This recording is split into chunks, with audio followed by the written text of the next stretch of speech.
امریکا حول دادت حوال بندین خوین روش آوا پشراز بکد که سروک امریکا دونالد ترامپ رجده لسر ریبونا موسکو لدم کمبونا چاوری کریا هف پیمانیا باکور اتلانتیک ناتو و دخوازت اندام ناتو بزیده کرنا بوجا براوانیا هف پیمانیا قایل بکد.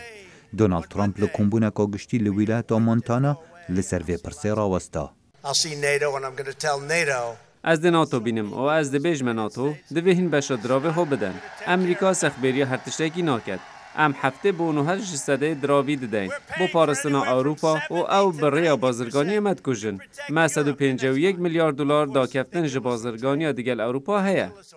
سروک ترامپ لچندین هلکفتان گمان خسته لسر مانا امریکا ده هف پیمانیا ناتو دا و بتایبت لدما کمپینا هلبجارتنین سروکاتیا امریکا.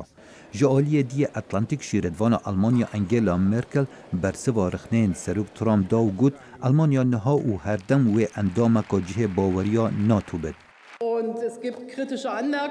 از دخوازم رون بکم که آلمانیا اندام کجه باوریا ناتویا. ام لرزبن دا دوینه دبر هفکرنا هیزادا و کس نشید بیجد پرسا اولهیه لپلایکی ناید. سکرتیر گشتی ناتو یان استولنبرگ پیشوازی لکمبونا چاوری کریا سروک امریکا دونالد ترامپ و سروک روسیا ولادیمیر پوتین کرد لدما گرجی دناوبرا ناتو موسکو لبلنترین آزدایه. وج بروکسل راگهاند ریبازا ناتو هم بر روسیا براوانی و دیالوگا و گرنگ دانستاندن دیگل مزنترین ولات هفسنور دیگل ناتو بیتا کرن. از باور دکم گرنگ گو ام لحف کن ببن و باشتره گو تیکیلی دیگل روسیا ده هبن. دیالوگ نشانا هیزیه و ریبازا ناتو براوانی و دیالوگه. ویدمی امید هستروی گرتی بن داگو کاربن کارکی باش لگل روسیا بکن.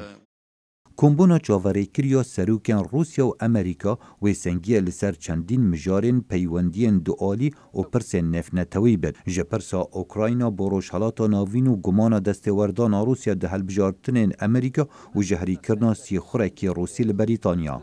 کوچ کاسپی راگهان تلویست امریکا درباره گراوا کریمیا نهاتیا گوهارتن و اف پرسه و ببتا مجار سرکی یا کمبونا 16 مهاتیر مه لهلسنکی. خالد فتاح دنگ امریکا